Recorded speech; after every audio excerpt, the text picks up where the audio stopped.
Hello, I am going to be talking about a Norwegian phenomena called Russetid, and it is a special event that only exists in Norway.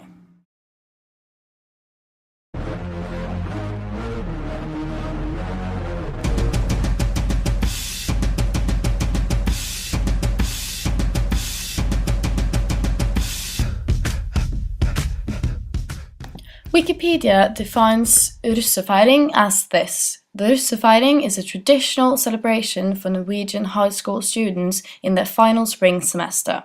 Students that take part in the celebrations are known as russ. The russefeiring traditionally starts on the 1st of May and ends on the 17th of May, the Norwegian National Day. Participants wear coloured overalls, drive matching cars, vans and buses and celebrate almost continually during this period. Drunkenness and public disturbances are regularly linked to the event. So basically it's a time where we are constantly drunk and do loads of crazy and very stupid shit. Stephen Miles has written a journal called Youth Lifestyles in Changing World, and it's about how young people are portrayed in the society. For too long, scientists have portrayed young people as excluded, risk-taking troublemakers motivated by nothing more than their own rebellious self-interest. I want to talk about russefeiring because it shows how some events contribute to this conception of youth. Events visualizes youth behavior to the public.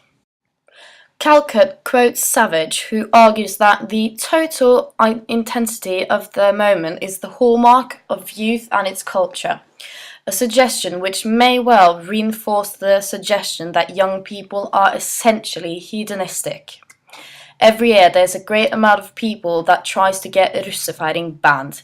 This is rooted in a series of unfortunate incidents which intensifies the hedonistic behaviour that Savage is talking about. Feeling of Russ is fucking crazy!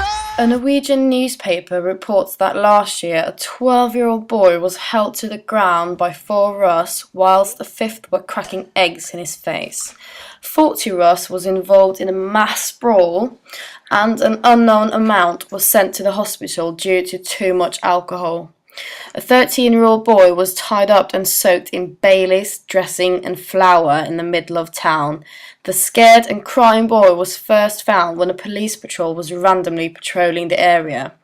Another girl was tied up to a flagpole and weed on by Russ. And there's no way to slow. If I knew what I knew in the past, I would have been blacked out on your ass.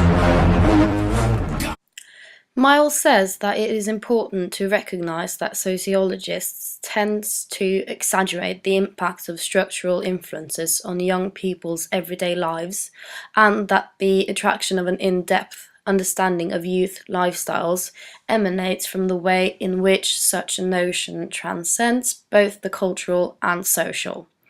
In addition to that, I think that the younger generation also has their own responsibility when it comes to how they want to be perceived, especially through events. But I ain't finished, I'm devoted, and you know it. So follow me up, cause this shit about to go. I'm doing 500, I'm out of control.